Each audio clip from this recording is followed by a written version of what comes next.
Welcome to SGI online class. बच्चों, आज मैं आपको हिंदी भाषा के अंतर्गत पाठ 3 शब्द विचार पढ़ाने जा रही हूँ। शब्द का अर्थ क्या होता है, इसकी परिभाषा क्या होती है? वर्ण या वर्णों का समूह जिसका कोई अर्थ हो उसे शब्द कहते हैं। शब्द किसे कहते हैं? वर्ण या वर्णों का समूह जिसका कोई अर्थ हो उसे शब्द कहते हैं। शब्द के भेद कितने होते हैं? 4 होते हैं। कौन कौन से? पहला, उत्पत्ति के आधार पर, दूसरा, रचना के आधार पर, तीसरा, प्रयोग के आधार पर और चौथा, अर्थ के आधार पर।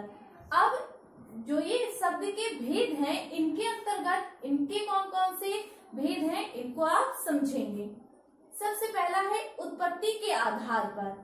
इसमें भी आपके कितने भेद हैं? तत्सम शब्द, तद्भव शब्द, देशज शब्द और विदेशी शब्द। तो इसमें सबसे पहला है तत्सम शब्द। तत्सम अर्थात संस्कृत के समान शब्द, जैसे अग्नि। ऐसे शब्द जो संस्कृत भाषा से लिए जाते हैं वह तत्सम शब्द कहलाते हैं। अग्नि हो गया, दुग्ध हो गया, इस तरीके से सारे शब्द किसमें आएंगे? तत्सम शब्द में। तद्भव शब्द, जैसे इसमें मैंने क्या बताया था? अग्नि, तो अग्नि का हिंदी शब्द क्या होगा? आग। तो आग किसमें आएगा? तद्भव में। दूध, ये भी तद्भव में। उसका परिवर्तित रूप जो हिंदी में लिखा जाता है, जिन शब्दों को हम हिंदी में लिखते हैं उन्हें हम क्या कहते हैं? तद्भव शब्द कहते हैं। देशज शब्द वे शब्द कहलाते हैं जो व्यक्ति अपने देश की भाषा को अपने क्षेत्रीय रूप में प्रयोग करते उसे देशज शब्द कहते हैं। जैसे लोटा, मग्घा, डब्बा आदि, ये सारे किसमें आते हैं? आपके देशज शब्द। विदेशी शब्द क्या है? विदेशी शब्द वे शब्द कहलाते हैं जिनको बोलने पर हम जैसे विदेशों में उन शब्दों को बोलते हैं वैसे ही अपने देश में प्रयोग करते हैं। जैसे डॉक्टर हो गया, पेन हो गया, पेंसिल हो गया, रेजर हो गया, ये सारे किसमें आते हैं? विदेशी शब्द में। इसके बाद बच्चों इसका दूसरा टॉपिक है रचना या बनावट के आधार पर शब्द भेद। तो इसमें कौन कौन सा है? रूढ़ शब्द, यौगिक शब्द, योग रूढ़ शब्द। रूढ़ शब्द क्या है? वे शब्द जो स्वतंत्र अवस्था में पाए जाते हैं, अर्थात उनको तोड़ा या अलग नहीं किया जा सकता है, वे शब्द क्या कहलाते हैं? रूढ़ शब्द कहलाते हैं। जैसे आपका हो गया यहाँ पर कविता, किताब, कलम आदि। इसके बाद है यौगिक शब्द। यौगिक शब्द क्या है?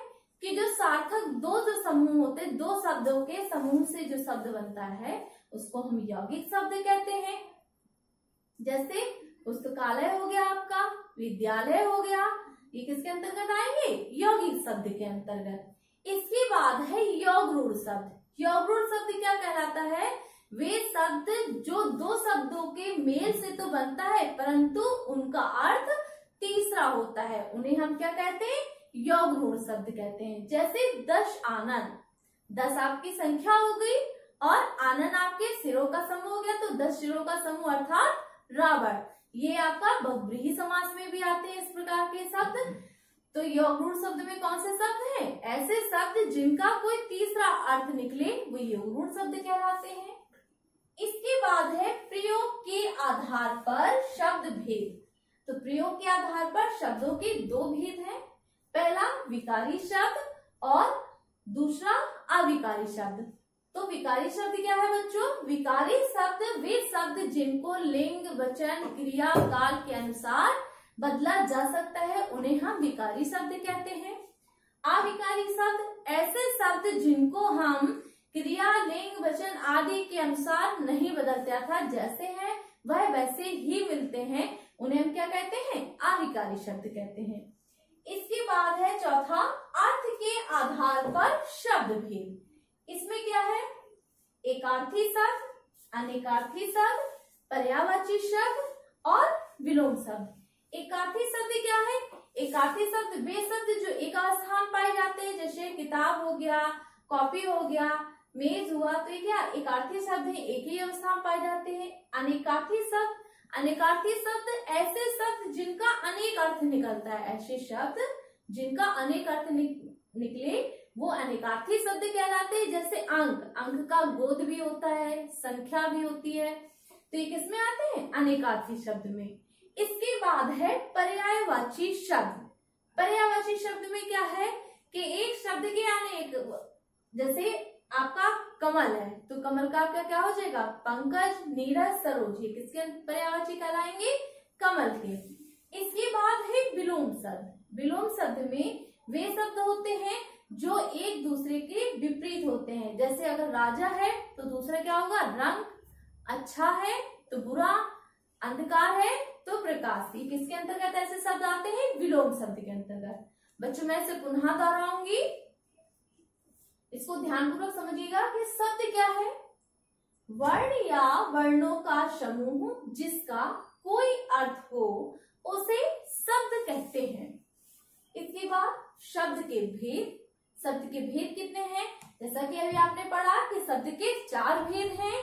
कौन कौन से, पहला उत्पत्ति के आधार पर, दूसरा रचना के आधार पर, तीसरा प्रयोग के आधार पर और चौथा अर्थ के आधार पर। अब बच्चों सबसे पहले क्या था, उत्पत्ति के आधार पर, इसको समझिए और इसके अंतर्गत कितने शब्द आते हैं। तो उत्पत्ति के आधार पर पहला है आपका, इसमें सबसे पहला है तत्सम शब्द, दूसरा तद्भव शब्द, तीसरा देशज शब्द और चौथा विदेशी शब्द। तो तत्सम शब्द में मैंने क्या बताया था कि इसमें संस्कृत के शब्द आते हैं, जैसे अग्नि हो गया, दुग्ध हो गया, ग्रह हो गया, चंद्र हो गया, ये सारे शब्द किसके अंतर्गत आते हैं, तत्सम शब्द के अंतर्गत। तद्भव शब्द की क्या कि उसका बदला रूप, अर्थात जैसे उसमें संस्कृत में लिखा है इसमें वही शब्द हिंदी में आएंगे तो तद्भव रूप हो जाएगा उसका। देशज शब्द क्या है, देशज शब्द में ऐसे शब्द आते हैं जो सामान्यतः लोग प्रयोग करते हैं अपनी देश की भाषा के अनुसार, जैसे पगड़ी हो गया, लोटा हो गया, थाली हो गई, मग्घा हो गया, ये सारे शब्द किसके अंतर्गत आते हैं, देशज शब्द के अंतर्गत। इसके बाद है विदेशी शब्द। विदेशी शब्द के अंतर्गत ऐसे शब्द आते हैं जो विदेशी भाषा से लिए गए हों, जैसे ट्रेन है आपका, ठीक है, इसके बाद आपका मेज है, पेंसिल है, डॉक्टर है, ये सारे किसके अंतर्गत आते हैं, विदेशी शब्द के अंतर्गत। इसके बाद सेकंड इसमें है रचना या बनावट के आधार पर शब्द भेद। तो रचना या बनावट के आधार पर शब्द भेद कौन कौन से हैं, रूढ़ शब्द, यौगिक शब्द, योग रूढ़ शब्द। रूढ़ शब्द क्या है, वे शब्द जो स्वतंत्र अवस्था में पाए जाते हैं परंतु उनके कोई टुकड़े नहीं होते हैं, न ही उन्हें अलग किया जाता है, ऐसे शब्द रूढ़ शब्द कहलाते हैं। जैसे कलम, पुस्तक, विद्या आदि। यौगिक शब्द, यौगिक शब्द क्या होते हैं, जो 2 शब्दों के योग से बनते हैं उनको यौगिक शब्द कहते हैं, जैसे विद्यालय, पुस्तकालय आदि। इसके बाद है योग रूढ़ शब्द। योग रूढ़ शब्द क्या है, ऐसे शब्द जिनको बोलने पर वो 2 शब्द की तो प्राप्ति होती है परंतु उसका अर्थ तीसरा निकलता है, उसको हम योग रूढ़ शब्द कहते हैं। जैसे दशानन, कमल नयन, इनका क्या है, दोनों शब्द का अर्थ तो है परंतु तीसरा अर्थ भी हमें प्राप्त हो रहा है, तो ऐसे शब्द योग रूढ़ शब्द कहलाते हैं और योग रूढ़ शब्द ही बहुव्रीहि समास के अंतर्गत आते हैं। तीसरा है प्रयोग के आधार पर शब्द भेद। तो प्रयोग के आधार पर शब्द भेद कौन से हैं, विकारी शब्द, अविकारी शब्द। विकारी शब्द क्या है बच्चों, ऐसे शब्द जिनमें लिंग, वचन, कारक समय के अनुसार बदलाव किया जा सकता है, उसे हम विकारी शब्द कहते हैं। अविकारी शब्द क्या है, ऐसे शब्द जिनको हम लिंग, वचन, कारक के अनुसार बदल नहीं सकते, अर्थात वह जैसे होते हैं वैसे ही लिखते हैं, उन्हें हम अविकारी शब्द कहते हैं। इसके बाद है अर्थ के आधार पर शब्द भेद। तो अर्थ के आधार पर शब्द भेद क्या है बच्चों, इसमें एकार्थी शब्द, अनेकार्थी शब्द, पर्यायवाची शब्द और विलोम शब्द। एकार्थी शब्द क्या है, जो एक ही अवस्था में पाए जाते हैं, जैसे पुस्तक, कमल, जल इत्यादि। अनेकार्थी शब्द ऐसा शब्द जिनको बोलने पर अनेक अर्थ की प्राप्ति हो, जैसे अंक, अंक का बोध भी होता है, संख्या भी होती है, ठीक है, तो ये किसके अंतर्गत आते हैं? अनेकार्थी के। पर्यायवाची शब्द जैसा कि अभी आपको मैंने बताया था, जैसे पृथ्वी हो गया, तो पृथ्वी का क्या होगा? भू, धरा, वसुंधरा, ये सभी आपके पर्यायवाची शब्द के अंतर्गत आएंगे। इसके बाद है विलोम शब्द। विलोम शब्द में क्या है? ऐसे शब्द जो एक दूसरे के विपरीत होते हैं उन्हें विलोम शब्द कहते हैं, जैसे राजा, रंग, अच्छा, बुरा, अंधकार, प्रकाश। तो बच्चों आज के लिए इतना ही। आप इस पाठ के अंतर्गत वर्ण अर्थात शब्द की परिभाषा को, शब्द के भेदों को और प्रत्येक भेद के अंतर्गत आने वाले भेदों को अच्छे से पढ़ करके स्मरण करेंगे। Thank you students.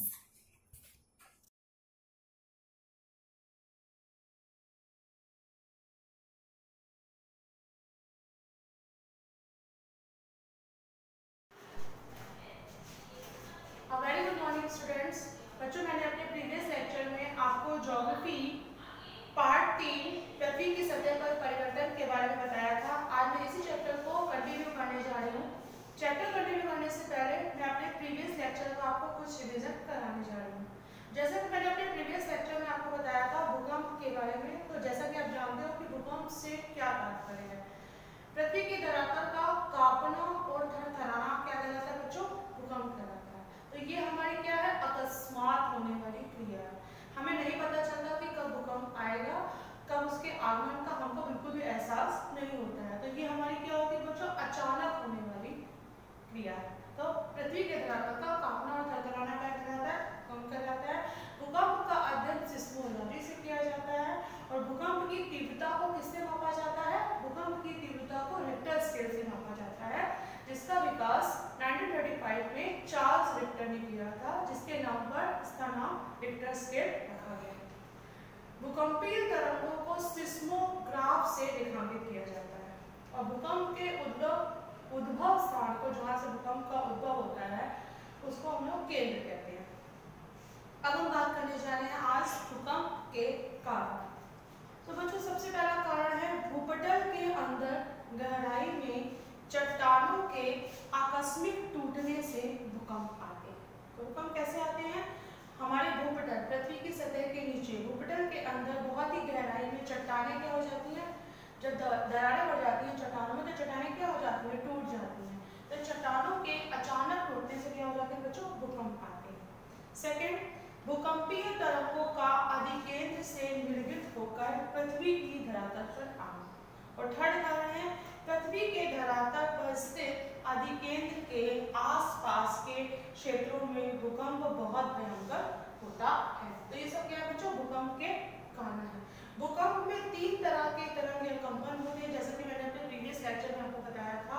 प्रथम तरंग, द्वितीय तरंग और एल तरंग। प्रथम तरंग क्या होती है बच्चों? वह तरंग जो कि 8 किलोमीटर प्रति सेकंड की औसत वेग से पृथ्वी के अंदर प्रत्येक माध्यम से गुजरती है। और द्वितीय तरंग क्या होती है? ये 4 किलोमीटर प्रति सेकंड के औसत वेग से केवल ठोस माध्यम से गुजरती है। और नेक्स्ट हमारी होती है बच्चों एल तरंग। एल तरंग क्या होती है? जो कि तीनों माध्यमों से होकर गुजरती है, यानी ठोस, तरल और गैस तीनों माध्यमों से होकर गुजरती है। अब हम बात करने जा रहे हैं आप लोगों को जनवरी 2001 में भुज का भूकंप। तो जनवरी 2001 में बच्चों भुज जगह पर भूकंप आया था। जनवरी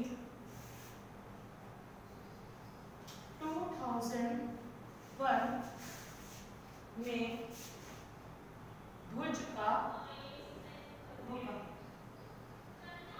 हम बात करते हैं कि यह 26 जनवरी सन 2001 के प्रातः 8:49 बजे पर आया था।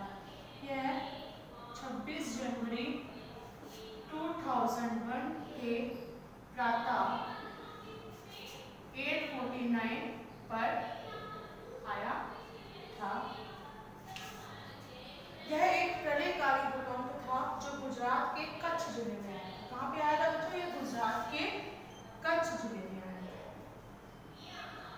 गुजरात के कच्छ जिले में आया था।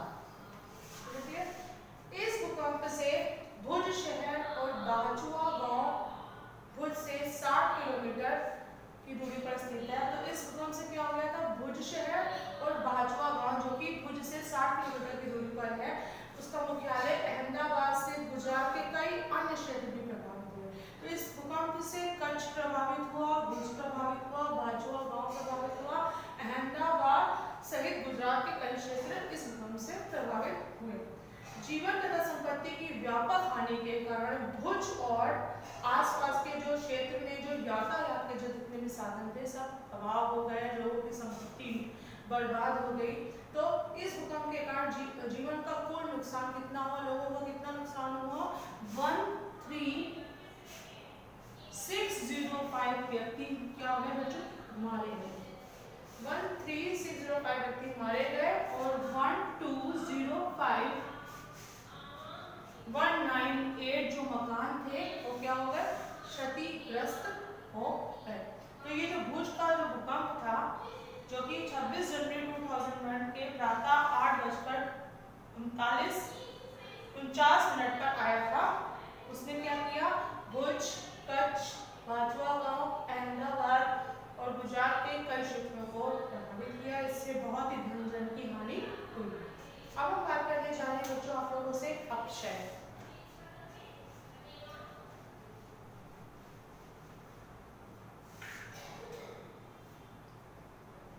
अपक्षय यानी वैदरी। अपक्षय यानी वैदरी। तो बच्चों ताप, वायु तथा जल प्राणियों के कार्यों के प्रभाव जिनके द्वारा यांत्रिक व रासायनिक परिवर्तनों से चट्टानों के अपने ही स्थान पर कमजोर होने, टूटने, सड़ने एवं विखंडित होने को अपक्षय कहते हैं। अपक्षय किसको कहते हैं बच्चों, ताप, वायु, जल तथा प्राणियों के कार्यों के प्रभाव जिनके द्वारा यांत्रिक व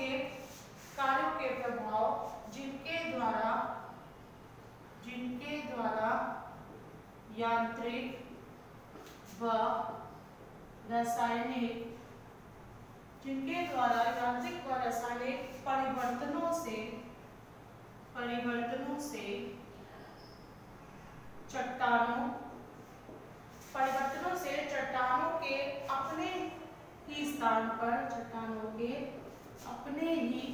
अपने ही स्थान पर कमजोर होने, टूटने, सड़ने, विखंडित होने, कमजोर होने, टूटने, सड़ने, विखंडित होने को क्या कहते हैं बच्चों, अपक्षय कहते हैं। विखंडित होने को अपक्षय कहते हैं या weathering. Is it clear? I repeat it again, मैं दोबारा इसको रिपीट कर रही हूँ। ताप, वायु, जल तथा प्राणियों के कार्यों के प्रभाव जिनके द्वारा यांत्रिक और रासायनिक परिवर्तनों से चट्टानों के अपने ही स्थान पर कमजोर होने, टूटने, सड़ने, विखंडित होने को अपक्षय कहते हैं।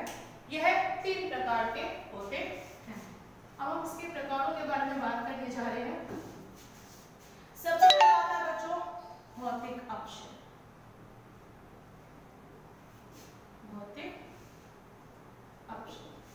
तो बच्चों भौतिक अपक्षय ताप के कारण छोटे बड़े टुकड़ों में विघटन।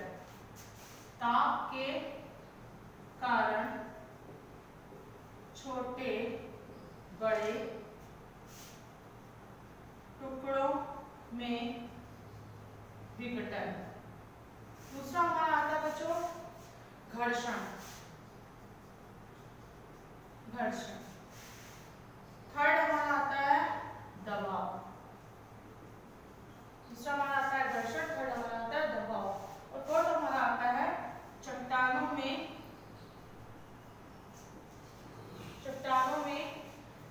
जल का प्रवेश।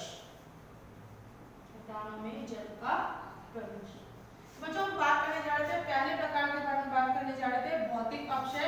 तो भौतिक अपक्षय में हमारा क्या आता है बच्चों, सबसे पहला पॉइंट आता है ताप के कारण छोटे बड़े टुकड़ों में विघटन। मतलब ताप के कारण, गर्मी के कारण क्या हो जाता है, चट्टानें छोटे बड़े टुकड़ों में क्या हो जाती है बच्चों, विघटित हो जाती है। दूसरा घर्षण होना, तीसरा दबाव होना, प्रेशर पड़ना उस पर, और चौथा चट्टानों में जल का प्रवेश होने से भी क्या हो जाता है, अपक्षय हो जाता है। नेक्स्ट हम बात करते हैं रासायनिक अपक्षय। तो नेक्स्ट इसका प्रकार है बच्चों रासायनिक अपक्षय, केमिकल वेदरिंग। रासायनिक अपक्षय क्या होता है, इसमें तीन आते हैं पॉइंट, ऑक्सीजन, सेकंड हमारा आता है कार्बोनेटिकरण,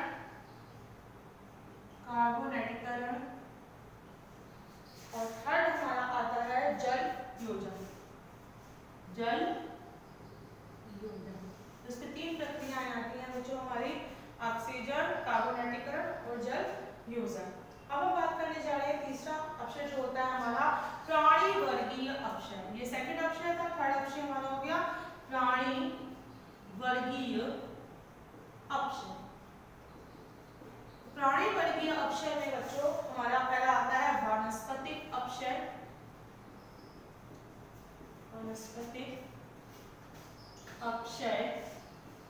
सेकंड पॉइंट इसमें हमारा आता है जैविक अपक्षय,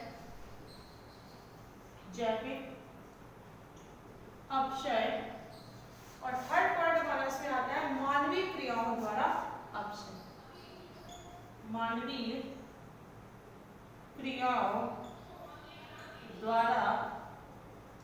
अपक्षय, इज इट क्लियर? तो तीन प्रकार होते हैं अपक्षय के, भौतिक अपक्षय, रासायनिक अपक्षय, प्राणीवर्गीय अपक्षय। भौतिक अपक्षय में क्या होता है, ताप के कारण छोटे बड़े टुकड़ों में विघटन, घर्षण, दबाव, चट्टानों में जल का प्रवेश। रासायनिक अपक्षय में क्या आता है हमारा ऑक्सीजन, कार्बोनेटिकरण, जल योजन। प्राणीवर्गीय अपक्षय में हमारा क्या आता है वनस्पतिक अपक्षय, जैविक अपक्षय और मानवीय क्रियाओं द्वारा अपक्षय। अब हम बात करने जा रहे हैं बच्चों अपवर्तन यानी इरोशन। अभी मैंने आपको बात की थी अपक्षय। अपक्षय क्या होता है, मुझे लगता है कि आप अच्छी तरह से जान गए होंगे। ताप, वायु, जल तथा प्राणियों के कार्यों के प्रभाव जिनके द्वारा यांत्रिक तथा रासायनिक परिवर्तनों से चट्टानों के अपने स्थान पर कमजोर होने, टूटने, सड़ने या विखंडित होने को अपक्षय कहते हैं। नेक्स्ट हम बात करते हैं अपरदन, इरोशन। इरोशन हम बात करने जा रहे हैं बच्चों, अपक्षयित पदार्थों का अन्यत्र स्थानांतरण अपरदन कहलाता है। अपरदन में भाग लेने वाली प्रमुख क्रियाएं निम्नलिखित हैं। तो अपक्षयित पदार्थों का अन्यत्र स्थानांतरण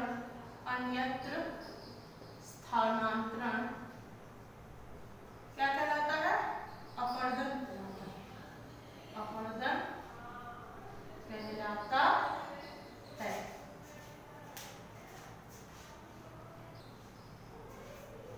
तो बच्चों अपरदन में बहुत निम्नलिखित प्रक्रियाएं होती हैं। सबसे पहली प्रक्रिया की हम बात करने जा रहे हैं अपघर्षण, जिसको एब्रेशन कहते हैं।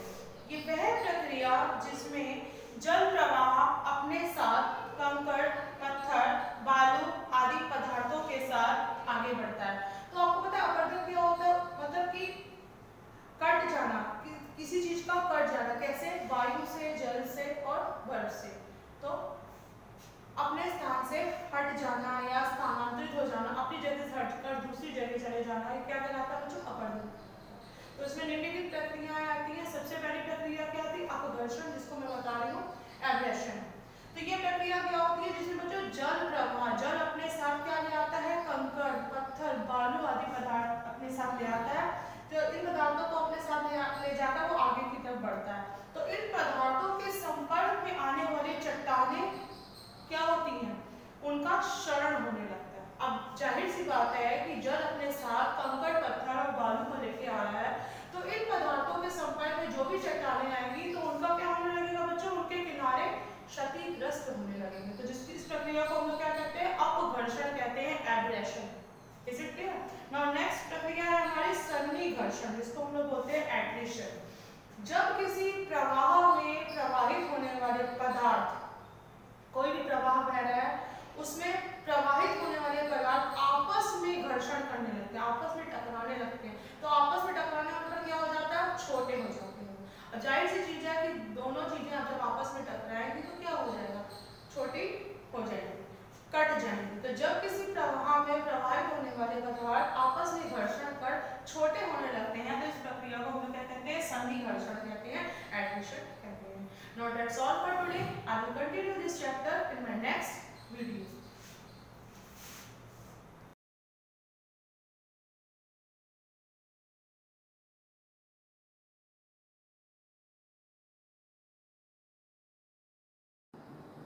Good morning students. बच्चों क्लास 7H में ये सब्जेक्ट कंप्यूटर की क्लास है। चैप्टर नंबर 3 कंप्यूटर का वर्गीकरण। इसके पहले हम लोगों ने कंप्यूटर का वर्गीकरण में हम लोगों ने 3 तरह के कंप्यूटर के प्रकार होते हैं।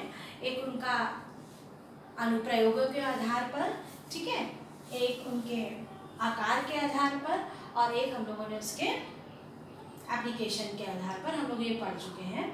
आज हम लोगों को पिछले 2 हम लोग पढ़ चुके हैं और आज हम लोग पढ़ेंगे आकार के आधार पर कंप्यूटर कितने प्रकार के होते हैं, यानी कि आपका बेस्ड ऑन साइज जो है वो कंप्यूटर कितने प्रकार के होते हैं। आकार के आधार पर कंप्यूटर 4 प्रकार के होते हैं। सबसे पहला आपका होता है माइक्रो कंप्यूटर, ठीक है।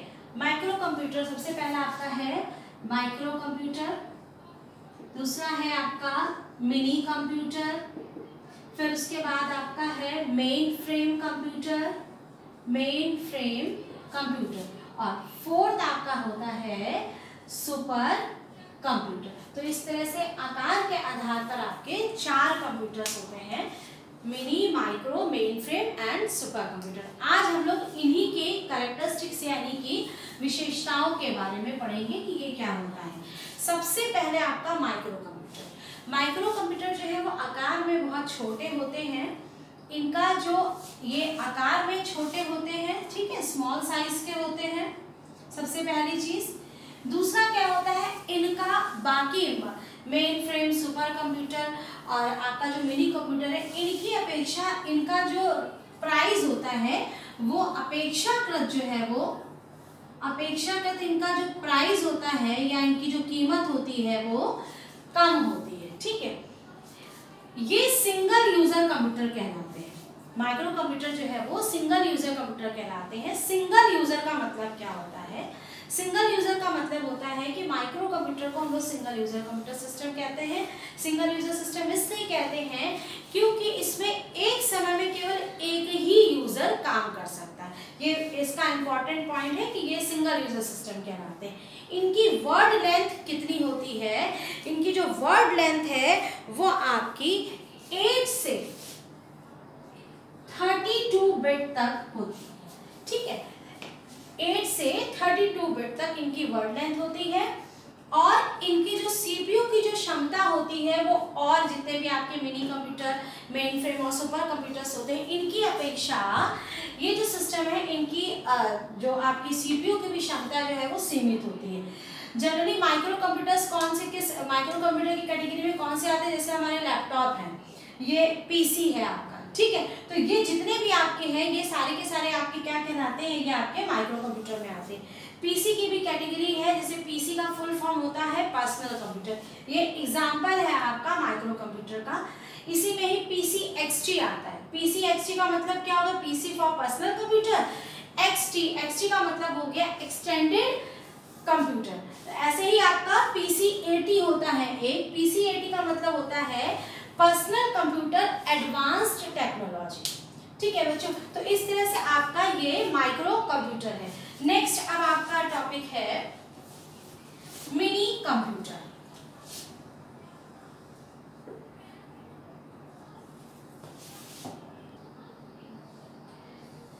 मिनी कंप्यूटर आपका ये आपका सेकंड जो है वो कंप्यूटर है। मिनी कंप्यूटर जो है उसका आकार जो है वो आपका जो माइक्रो कंप्यूटर होता है उसकी अपेक्षा इसका आकार जो है वो बड़ा होता है। इसकी जो वर्ड लेंथ है वो 32 बिट से ज़्यादा होती है, ठीक है। ये मल्टी प्रोसेसर ऑपरेटिंग कंप्यूटर्स होते हैं। ये कैसे सिस्टम होते हैं? मल्टी यूज़र सिस्टम होते हैं। मल्टी यूज़र और मल्टी प्रोसेसिंग सिस्टम भी होते हैं। ये मल्टी प्रोसेसिंग का मतलब ये एक समय में बहुत सारे काम कर सकते हैं। और मल्टी यूज़र का मतलब होता है इसमें, जैसे आपका माइक्रो कंप्यूटर था वो सिंगल यूज़र था, यानी कि एक समय में एक ही यूज़र काम कर रहा है, जबकि इसमें क्या होता है कि एक समय में ज़्यादा, यानी कि मोर देन वन यूज़र काम कर सकते हैं, पर उनकी भी लिमिट्स है।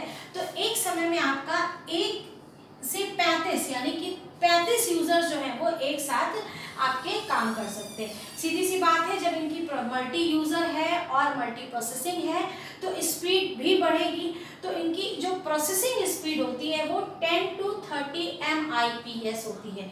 MIPS इसका पूरा होता है मिलियन इंस्ट्रक्शंस पर सेकेंड। सबको क्लियर हो गया? मिलियन इंस्ट्रक्शंस पर सेकेंड, यानी कि एक सेकेंड में ये इतने मिलियन इंस्ट्रक्शंस को एग्जीक्यूट करता है।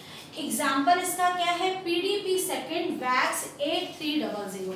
बच्चों ये जो एग्जाम्पल है ये जरूर आप अच्छे से पढ़ लीजिएगा, क्योंकि अब आपका जो पेपर ऑनलाइन होना होता है और वो आप उसमें वेरी शॉर्ट टिक वाली है, तो जनरली आपके इसी तरह के क्वेश्चंस उसमें जनरेट होंगे कि आपसे ये पूछा जा सकता है कि ये आपका एग्जाम्पल किसका, ये चीज़ें इसमें ज़्यादा पूछी जाएंगी। ठीक है, अब आपका आता है जो मिनी कंप्यूटर है वो आपका किस फील्ड में, जनरली हम लोग के जो मिनी कंप्यूटर्स हैं वो फैक्ट्रीज में, जहाँ पे आपके ज़्यादा यूजर्स जो है वो एक साथ, जहाँ पे ट्रांजैक्शन ज़्यादा हो रहा है, तो जैसे आपका बैंक है, बैंक में यूज़ हो जाते हैं, और रेलवे रिजर्वेशन में वहाँ पर आपका इस तरह से जहाँ पे ज़्यादा यूजर्स एक साथ बैठ के काम कर, जनरली इसको मिनी कंप्यूटर्स जो है वो आपका बैंक में बहुत ज़्यादा यूज होते हैं, और इनकी जो कॉस्ट है वो भी आपकी ज़्यादा होती है। और आकार में भी मिनी कंप्यूटर जो है इस तरह से जो इनका जो आकार है वो भी बड़ा होता है, और इनका जो प्राइस है यानी कि जो इनकी कीमत है वो भी मिनी कंप्यूटर्स की ज़्यादा होती है। अब बारी आती है आपकी main frame computer. Main frame computers जो होते हैं वो जनरल पर्पस तो बिल्कुल नहीं होते हैं। ठीक है, ये मल्टी यूजर सिस्टम्स होते हैं। यहाँ पे अगर 1 से 35 लोग यूजर्स एक साथ काम कर सकते हैं, तो इसमें जो है आपका 100 से अधिक यूजर जो है वो एक साथ काम कर सकते हैं। ठीक है, जनरली बैंक में, रेलवे रिजर्वेशन में आपका जो बड़े बड़े जहाँ पर ट्रांजैक्शन हो रहा है या इस तरह के में आपका, या रिसर्च में जो है वो मेन फ्रेम कंप्यूटर्स का यूज होता है। मेन फ्रेम कंप्यूटर्स जो होते हैं वो आकार में बहुत बड़े होते हैं, इनका प्राइस बहुत ज़्यादा होता है, और इनकी स्पीड जो है वो 30 to 100 MIPS। MIPS means million instructions पर सेकेंड, यानी कि आपका ये 30 से 100 जो है वो 30 से 100 जो है वो मिलियन इंस्ट्रक्शंस पर सेकेंड एग्जीक्यूट करता है कमांड्स। ठीक है, ये आपका IBM का मतलब यहाँ पे क्या हो गया कि ये आपकी इसके एग्जाम्पल है। IBM माने इंटरनेशनल बिजनेस मशीन, एक कंप्यूटर जो है वो बनाने की एक कंपनी थी, जिसमें ये आपका जो है वो मेन फ्रेम कंप्यूटर बनाया गया था। 4381 ICL सीरीज और यूनिवैक 1100, ये आपके मेन फ्रेम कंप्यूटर्स के एग्जाम्पल्स हैं। अब उसके बाद बारी आती है सुपर कंप्यूटर की। अब सुपर कंप्यूटर में सबसे पहला तो आपका ये है कि ये पैरेलल प्रोसेसिंग इसमें होती है। मल्टी यूजर होता है और पैरेलल प्रोसेसिंग। पैरेलल प्रोसेसिंग का मतलब होता है कि इसमें आपका जो CPU है वो एक से ज़्यादा CPU होते हैं या एक से ज़्यादा माइक्रो प्रोसेसर होते हैं, जो कि पैरेलल क्रम में या पैरेलल क्रम में काम करते हैं, इसीलिए इसको पैरेलल प्रोसेसिंग कहते हैं। इनकी वर्ड लेंथ जो होती है वो 96 बिट होती है, इससे भी ज़्यादा होती है। जनरली जो सुपर कंप्यूटर है वो आपका रिसर्च में यूज़ होते हैं, जहाँ जैसे कि आपका वेदर फोरकास्टिंग है या फिजिक्स और केमिस्ट्री के रिसर्च में हो रहा है। ठीक है, समुद्री विज्ञान में, इस तरह से जो भी है आपका, वहाँ पर आपका ये सुपर कंप्यूटर का यूज़ होता है। इसके एग्जाम्पल्स क्या है? परम 1000 ये भारत में बनाया गया, यानी कि ये भारत में बनाया गया सबसे पहला जो है वो ये भारत में बनाया गया ये प्रथम सुपर कंप्यूटर है। ठीक है, परम 1000 के नाम से। इसका सेकंड एग्जाम्पल है CRAE-2 NEC 5000, ये आपके अलग है, लेकिन भारत में सिर्फ आपका ये परम 1000 बनाया गया है। सुपर कंप्यूटर की स्पीड बहुत ज़्यादा होती है, इसका आकार बहुत बड़ा होता है। जनरली ये हो सकता है एक कमरे के बराबर भी सुपर कंप्यूटर्स हो। ठीक है, तो ये जनरली यूज में तो नहीं आते हैं ये। ठीक है, और चूंकि पैरेलल प्रोसेसिंग भी है इसमें और ये मल्टी यूजर है, मल्टी प्रोसेसिंग है, तो इनकी जो कॉस्ट होती है वो बहुत ज़्यादा लाखों और करोड़ों में इनकी कॉस्ट होती है। तो बच्चों आज आप लोगों ने ये कंप्यूटर का वर्गीकरण जो है वो देख लिया कि कितने प्रकार के कंप्यूटर होते हैं आकार के आधार पर, mini computer, micro computer, mini computer, main frame और सुपर कंप्यूटर। तो आप लोगों को इसके एग्जाम्पल्स और ये इनकी जो वर्ड लेंथ है वो ज़रूर आप लोगों को पढ़ लेनी। तो बच्चों आज के लिए सिर्फ इतना ही। Thank you, have a nice day.